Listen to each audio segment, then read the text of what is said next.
마가복음서에서 이르기를 예수께서 가난한 이들을 보면서 불쌍히 여기셨다 말씀하고 있습니다. 당시는 로마 제국이 간접적으로 이스라엘 백성들을 통치하고 있었습니다. 그리고 헤롯 왕실은 예루살렘 성전 제사장 세력들의 수탈 때문에 굶주리는 불쌍한 민족들이 처처에 깔려 있었던 것입니다. 이런 모습을 다 알고 계신 예수님께서 무리를 보시면서 마음이 무척 아프셨습니다. 오늘 읽은 본문은 우리에게 매우 익숙한 본문입니다. 예수께서 보리떡 5개와 물고기 2마리로 남자만 5,000명이 배불리 먹고 남은 조각이 12바구니나 되었다라고 하는 기적적인 사건입니다. 그런데 오병이어의 기적은 다른 기적과는 조금 다른데 그것이 무엇이냐? 근대 과학의 기초 이론인 프랑스 학자 라부아지에게 의해서 밝혀진 질량 보존의 법칙을 완전히 깨버리는 그런 기적과 이적이었습니다. 어떤 물질이 화학 반응에 의해 다른 물질로 변화하여도 반응 이전 물질의 모든 질량과 반응 이후 물질의 모든 질량은 변하지 않고 항상 일정하다는 법칙이 질량 보존의 법칙입니다. 우리가 알다시피 병든 자가 고침을 받거나 귀신이 쫓겨나갔어도 고침을 받기 전이나 후나 질량에는 변화가 없습니다. 그러나 오병이어 남자만 5,000명이 먹고 남은 것이 12강주리에 담았다는 것은 질량 보존의 법칙에 어긋나기 때문에 많은 자유주의 신학자들은 이 오병이어의 기적을 사람들이 받아들이기 쉽도록 여러 가지 해석들을 하고 있습니다. 그 중에 대표적인 해석이 무엇이냐면 실제로 오병이어로 모든 사람이 먹은 것이 아니라 어린 아이가 자신이 먹기 위해 준비해온 도시락을 주님께 드리는 것을 보고 사람들이 감동을 받아서 자신들의 준비한 먹을 것들을 서로 나누어 먹음으로 모든 자들이 다 먹고도 남게 되었다라고 하는 것입니다. 그러나 당시는 사람들이 도시락을 갖고 다닐 만한 여유가 있는 시절이 아닙니다. 더군다나 무리들은 저녁까지 예수님을 따라 다닐 계획을 하고 도시락을 미리 준비하고 따라온 사람들이 없었다는 겁니다. 무리들이 예수님을 쫓다가 빈들에서 저녁을 맞이하게 된 것이지 전혀 그런 상황을 예상하지 못했습니다. 또 이렇게 얘기하는 사람도 있습니다. 최면 걸렸다. 이 말이 무슨 말이냐면 최면을 걸어서 5,000명이 실제로 아무것도 안 먹었는데도 배부르게 느낀 거다. 이렇게 해석하는 자유주의 신학자들이 있습니다. 여러분, 자유주의와 보수주의의 차이가 무엇이냐면 보수주의는 하나님 입장에서 성경을 해석하는 것이고 자유주의는 사람들 입장에서 성경을 해석하는 겁니다. 이 차이 때문에 굉장한 해석이 크게 다릅니다. 집단적으로 최면을 걸어서 5,000명이 실제로는 아무것도 안 먹었는데 배부르게 먹은 것처럼 느꼈다라는 겁니다. 그러면 남아있는 12강주리는 어떻게 해석하겠느냐는 겁니다. 남아있는 12강주리는 최면과 무슨 관계가 있느냐? 왜 이런 해석을 통해서 오병이어를 자꾸 억지로 해석을 우리에 맞게끔 우리가 원하는 대로 해석하려고 하는가? 그것은 예수님이 누군지 잘 모르기 때문입니다. 예수님은 여러분 누구입니까? 예수님이 우리에게 어떤 분이십니까? 예수님은 하나님이십니다. 예수님께서 오병이어의 기적을 행하신 주된 이유는 자기 자신이 하나님이심을 드러내기 위한 목적이 거기에 있었습니다. 하나님께서 광야에서 만나와 메추라기를 먹여주셨듯이 수많은 사람들에게 먹을 것을 주심으로 자신이 하나님이심을 증거하기 위해서 오병이어의 기적이 오늘 우리에게 주어진 겁니다. 따라서 예수님을 하나님으로 믿는다면 보리떡 5개와 물고기 2마리로 5,000명을 먹고 남은 것이 12강줄이나 거두는 기적은 전혀 받아들이기 힘든 기적이 아닙니다. 만나와 메추라기도 하나님이 주셨는데 오병이어 뿐이겠습니까? 그렇다면 오늘날 이 오병이어의 기적이 오늘날에도 우리 가운데 나타날 수 있다면 어떻게 이 오병이어의 기적을 우리가 받아들일 수 있는가? 첫 번째는 기적은 빈들에서 일어난다는 겁니다. 35절에 말씀하고 있습니다. 때가 저물어가매 제자들이 예수께 나와 여짜오되 이곳은 빈들이요 날도 저물어가니 무리를 보내어 두루 촌과 마을로 가서 무엇을 사 먹게 하옵소서라고 말씀하고 있습니다. 시간적으로는 날이 저물어갈 때였고 그리고 장소로는 빈들이었습니다. 오병이어의 기적이 저녁 때에 그리고 빈들에서 일어났다는 것은 무엇을 의미하는가? 기적은 필요한 상황에서만 일어난다는 것을 오늘 이런 시간과 때를 통해서 우리가 알 수 있습니다. 배불른데 오병이어가 일어난들, 육병이어가 일어난들, 이병이어 일어난들 그게 무슨 상관입니까? 성경에 소개된 기적은 모두 기적이 필요한 상황에서 일어났다는 것을 우리가 기적을 잘 살펴보면 알 수가 있습니다. 가장 대표적으로 홍해가 갈라지는 기적은 어떤 상황에서 일어났습니까? 뒤에는 애국 군대가 쫓아오고 있고 앞에는 홍해가 놓여 있었습니다. 홍해가 갈라지지 않으면 안 되는 상황이었기 때문에 홍해를 하나님이 가르신 겁니다. 왜 하나님께서 이스라엘 백성들에게 40년간 만나를 내려주셨습니까? 그들이 여행 중이라 한 곳에 정착해서 농사를 지을 수 없었기 때문에 만나가 아니면, 메추라기가 아니면 안 됐다는 겁니다. 왜 이스라엘 백성들은 낮에는 구름 기둥으로 밤에는 불 기둥으로 하나님이 인도하셨습니까? 애굽에서 나온 자들은 얼음만 나온 게 아니었습니다. 갓난아이도 있었고 아마 노인들도 많이 있었을 것입니다. 따라서 구름 기둥과 불 기둥이 없었다면 어린 아이들 가운데 죽은 자들이 아마 부지기수였을 겁니다. 오늘날도 왜 선교 현장에서 죽은 자가 살아나고 안진뱅이가 일어나고 소경이 눈을 뜨는 기적이 일어날까? 하나님께서 지금도 그런 기적을 그곳에는, 그 지역에는 필요하기 때문이라는 것입니다. 이처럼 기적이 필요한 상황에서 일어나는 것을 통하여 우리가 깨달아야 할 것이 있습니다. 절대 절망의 상황, 절대 위기의 상황은 하나님의 기적을 맛볼 수 있는 절호의 찬스가 된다는 것입니다. 우리는 절망적인 상황을 맞이하면 두려워하거나 걱정하지 말고 오히려 기적을 경험하는 기회로 만들 수 있어야 한다는 겁니다. 하나님께서 기적을 행하실 것을 믿고 하나님께 간구함으로 기적을 경험할 수 있는 저와 여러분 되시기를 간절히 축원을 드리겠습니다. 여러분, 여러분의 삶 가운데 위기가 다가왔습니까? 정말 하나님이 돕지 않으면 안 되는 그런 위기 가운데 있다면은 그때 하나님이 그 상황을 통해서, 그 위기를 통해서, 우리의 기도를 통해서 하나님께서 기적을 베푸시는 그런 시기가 우리에게 다가왔다는 것을 여러분 믿고 하나님 앞에 기도하는 주의 종들이 다 되기를 간절히 축원합니다. 두 번째는 오병이어를 드림으로 기적이 일어났다는 겁니다. 38절의 말씀에 보면 이런 말이 있습니다. 이르시되 너희에게 떡 5개나 있는지 가서 보라 하시니 알아보고 이르되 떡 5개와 물고기 2마리가 있더이다 하거늘, 이렇게 말씀하고 있습니다. 사실 예수님께서 어떤 상황에서도 말씀 한마디로 2만 명이 아니라 5만 명, 10만 명이라도 먹일 수 있는 분이 예수님이십니다. 그러나 예수님께서 그렇게 하지 않으시고 12 사도들에게 무리들이 얼마나 먹을 것을 가지고 있는지 알아보라고 하셨습니다. 한 어린아이가 가지고 있었던 보리떡 5개와 물고기 2마리를 주님 앞에 드리게 된 겁니다. 그리고 그것을 가지고 기적을 행하셨습니다. 이것을 통해서 우리가 알 수 있는 것이 있습니다. 하나님께서는 우리가 드린 것을 사용하셔서 기적을 행하신다는 겁니다. 자신은 아무것도 하지 않고 아무것도 드리지 않으면서 하나님께서 기적을 행하시도록 간구하는 것은 성경에 의하면 바른 자세가 아니라는 겁니다. 구약에 사르밧 과부라는 여자가 나옵니다. 국가적인 위기였습니다. 국가적인 가난이고 재난이 다가왔습니다. 그러한 가운데서도 그가 평생에 기름과 가루가 떨어지지 않는 기적을 맛볼 수 있었던 이유가 무엇이냐면 그가 마지막 남은 떡과 기름을 엘리야에게 드렸습니다. 이렇게 수많은 사람들이 병을 고칠 수 있었던 그런 기적적인 사건이 일어난 이유가 무엇이냐? 그들이 주위 사람들의 매서운 눈초리가 있음에도 불구하고 장애를 극복하고 어려움과 환난을 극복하고 주님 앞에 나아가는 그 노력 때문에 주님이 그들에게 기적을 주시고 나음을 주시고 은혜를 주셨다라고 하는 겁니다.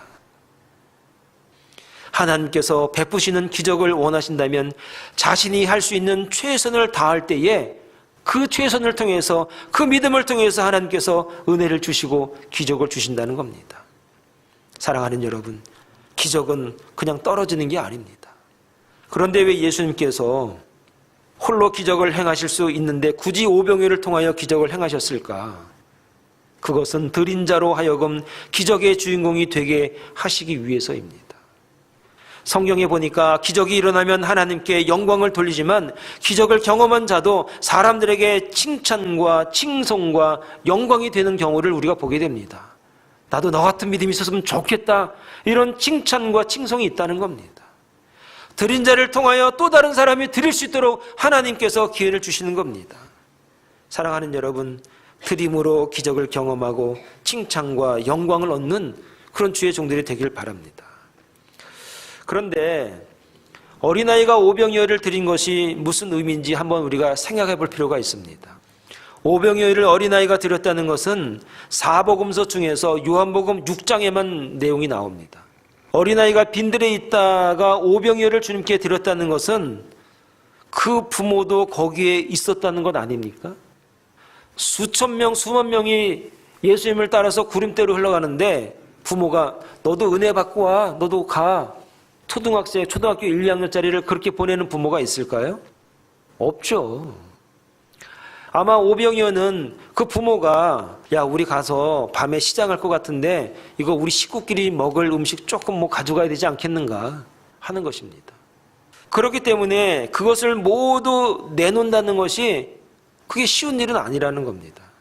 그것은 믿음이 없이는 예수님 앞에 그것을 기꺼이 내놓기는 좀 어렵다는 것이죠. 말씀을 들었습니다. 은혜를 받았습니다. 하나님의 나라를 알았습니다. 아이에게 말합니다. 주님 갖다 드려. 얼마 안 되지만 주님 갖다 드려. 우리가 드릴 수 없는 상황에서도 믿음으로 드릴 때에 주님께서 기적을 주신다는 겁니다.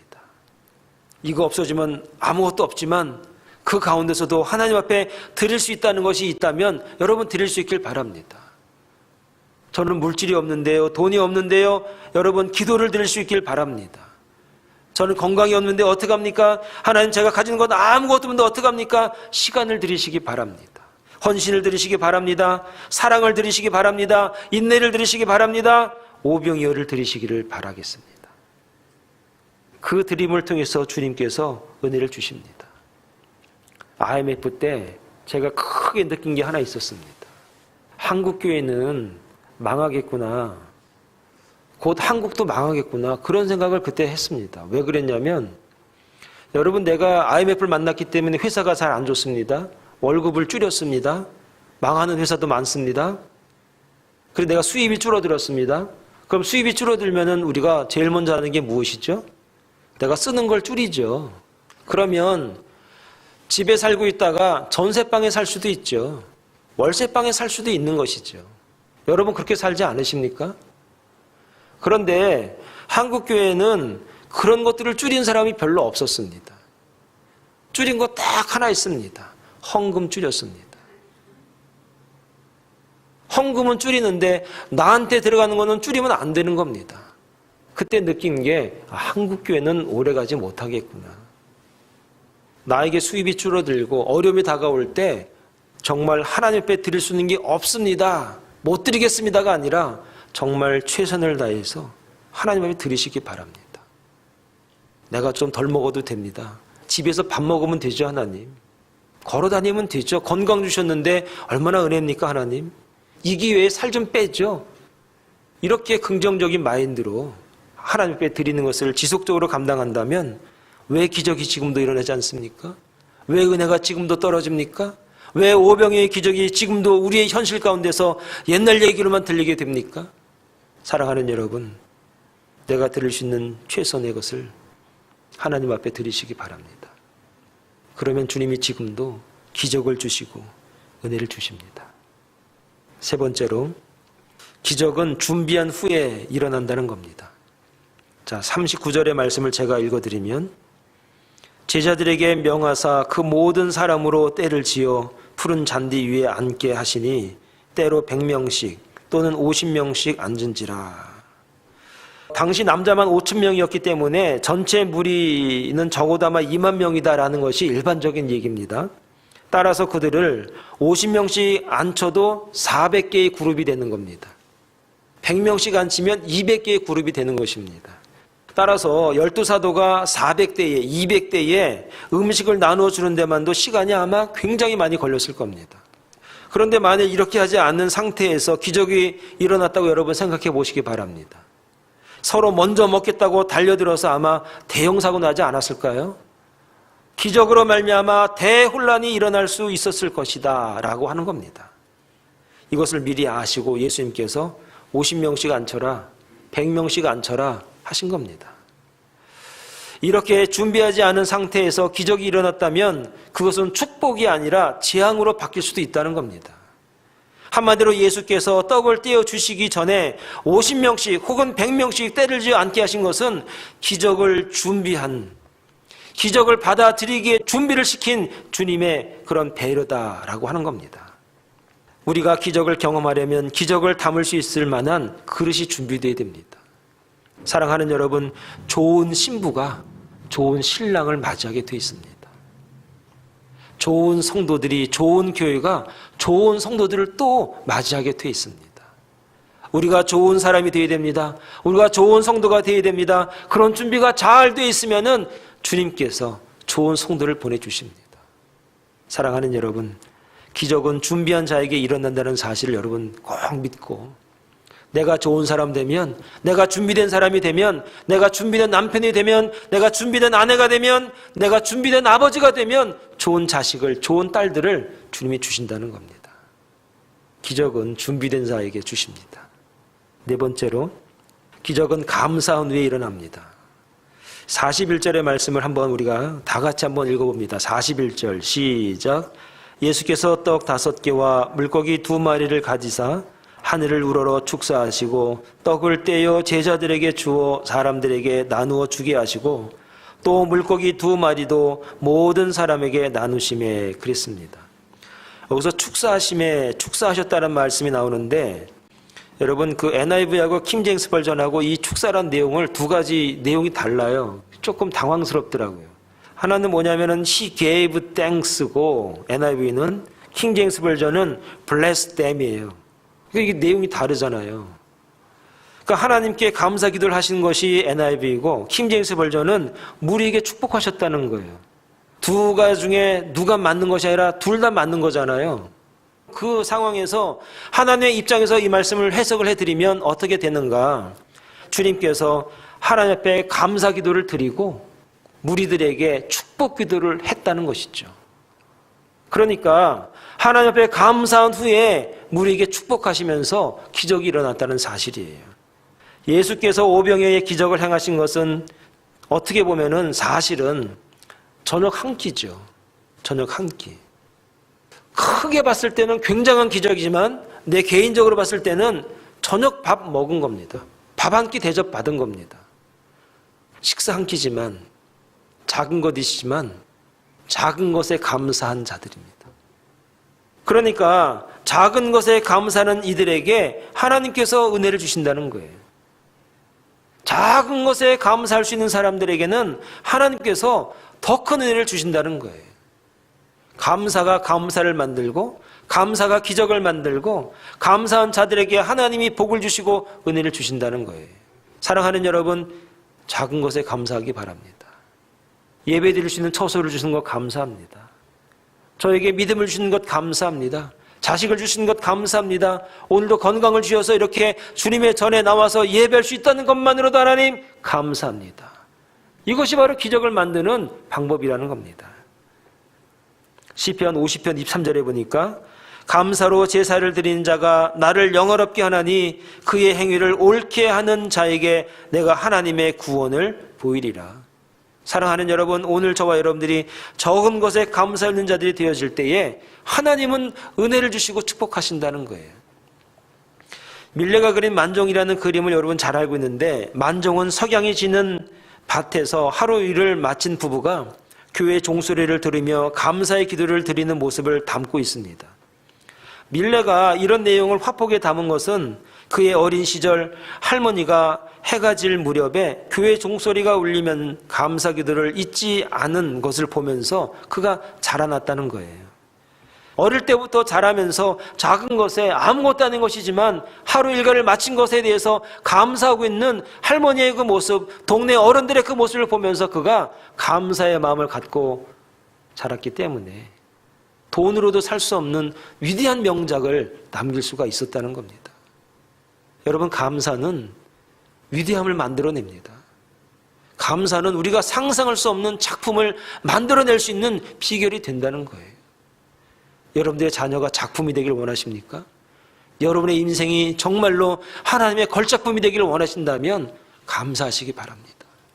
정말 적은 것에 아무것도 아닌 것이라고 누가 생각하지만 그것에 감사할 수 있는 그런 주의 종들이 되길 바랍니다. 한 끼의 식사를 인하여 감사하는 마음을 가질 때 하나님께서 우리의 삶의 구석구석을 책임져 주시고 은혜를 주시는 하나님이심을 여러분 믿을 수 있길 바라겠습니다. 마지막으로 순종이 기적을 만든다. 예수께서 떡 5개와 물고기 2마리를 가지사 하늘을 우러러 축사하시고 떡을 떼어 제자들에게 주어 사람들에게 나누어 주게 하시고 또 물고기 2마리도 모두 사람들에게 나누심에 그랬습니다. 제자들이 예수님이 하늘을 우러러 축사하시는 모습을 보고 오늘도 예수님께서 기적을 베푸시려나 보다라고 믿었습니다. 그리고 받아들은 떡을 주님이 자신들에게 나누어 주신 것처럼 나누기 시작을 했습니다. 여러분, 떡을 뗐는데 떡이 또 자라나는 겁니다. 예수님의 말씀에 순종해서 떡을 떼고 떡을 나누는데 떡이 없어지지가 않는 겁니다. 순종한 제자들이 기적을 체험하는 겁니다. 순종이 여러분 제사보다 낫습니다. 예수님 말씀에 순종한 자들에게 기적이 체험되어지고 경험되어지는 겁니다. 사랑하는 여러분, 순종해보면 알게 됩니다. 예수님의 말씀에 순종해보면 기적이 생긴다는 것을 제자들에게 훈련시키는 과정 아니겠습니까? 제자들은 이 경험을 통해서 그들에게 다가오는 복음의 사역을 이 순종을 통해서 알게 된 겁니다. 하나님의 말씀에 순종하니까, 주님 말씀대로 살아가니까, 주님이 하라는 대로 하니까 떡을 떼고 떡을 떼도 떡이 그대로입니다. 기적과 은혜를 체험하게 되었다는 것이 오늘 말씀이 우리에게 주는 교훈인 것입니다. 여러분, 순종하면 기적이 체험이 됩니다. 부모 말씀을 잘 들어도 자다가 떡이 생깁니다. 그런데 하나님 말씀 잘 들으면 일평생 우리에게 기적과 같은 인생을 살게 하신다는 사실을 이 말씀을 통해서, 이 오병이어를 통해서 우리가 다시 한번 깨닫고 말씀에 순종하는 그런 죄종들이 다 되기를 간절히 축원을 드리겠습니다. 기도하겠습니다.